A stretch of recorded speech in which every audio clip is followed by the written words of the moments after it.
Welcome back to the Road Show on your Friday, and this morning in the buzz, a very, very serious situation going on in really the smallest city and seems to have the biggest budget problem. Front page of the Providence Journal today, and we covered it in the news pretty much doing all of our newscasts yesterday.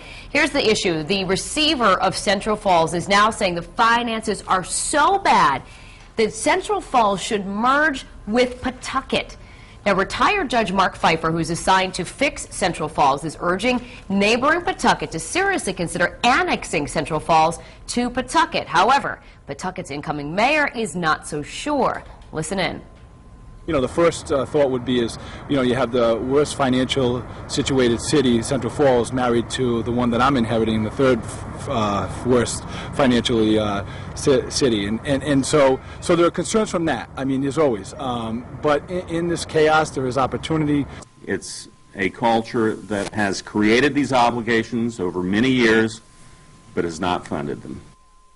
All right, so Judge Pfeiffer also wants to make it clear that merging Central Falls with Pawtucket will almost certainly require help from taxpayers across the state of Rhode Island. All right, so there's our headline, and I mean, there's just a ton of different layers to this story. Judge Mark Pfeiffer. Who wants to deal with that? I would have rather stay retired than have to deal with that. It's such a scary headline. I mean, you see the words city and financial ruin. Financial ruin, the school crisis. They're making headlines for all the wrong reasons. I'm going to upset some people from the Central Falls area, but if I was Pawtucket, I would want nothing to do with Central Falls. I'm sorry.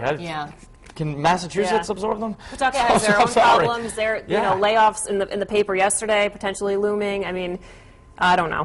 Seems like a lot to take on. Like the mayor of Pawtucket said, they're already the third worst financial crisis in the state. It's like one, struggling sports franchise absorbing another. That's just going to Here's the thing, though, guys. It's probably, a lot of people are going to say, I don't think it's fair to ask all of us to carry the burden for a problem in Central Falls. I don't live there. My kids don't go to school there. However, I think a lot of people would agree, though, that if this does not get figured out, it does become our problem. Because you cannot have a city that collapses. I mean, this used to be, I was reading a little bit of the history, I mean, this used to be the most densely populated city, I guess, in the country at one point. Then I guess in the 70s, people had, I think. Right, it's a small city, but a lot of people had lived there.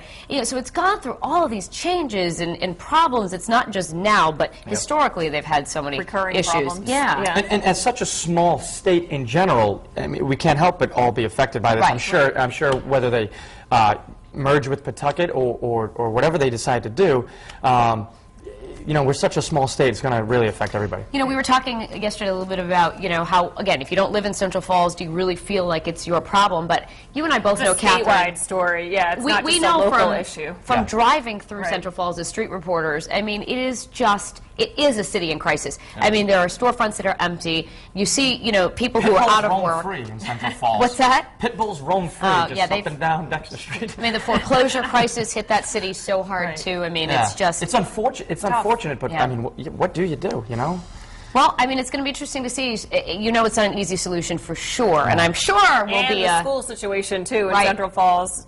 A lot of problems. Not a lot of pretty fun stuff to talk about, but I'm sure a lot of people have an opinion on it. Let's head over to Courtney to see what people are saying about it on the live blog today, Court. They really do. There's so many opinions this morning. I'm trying to weed through all of them so I can give everybody a voice here from both sides this morning. We'll start on the live blog on foxprovidence.com, and this one's from Smoky Wolves. She says, I don't live there, but they really should have stopped this before they got to this point. And Tripp says, I don't know enough about their specific budget problems, but generally speaking, I think we need and will be seeing lots of cities merging in the near future. Here's the poll right underneath the live blog on foxprovidence.com. Do you agree with the proposal? A, yes, the city is in a financial mess. No, it could cause more issues. Or C, I'm not sure. And we have a ton of comments on our Facebook page this morning. Aaron Scorpio says it's such a small city, it would probably be a good thing for them to do. Stephanie McDonald says, I disagree with the merger. Central Falls needs to come up with some sort of plan to restore their city. And Krista Santos asks, are our taxes going to go up? Will we have to pay for their mistakes? And Patricia Fargley adds, they should not merge. It isn't fair to the other towns. So lots of folks weighing in this morning. We will have those poll results for you in about 30 minutes.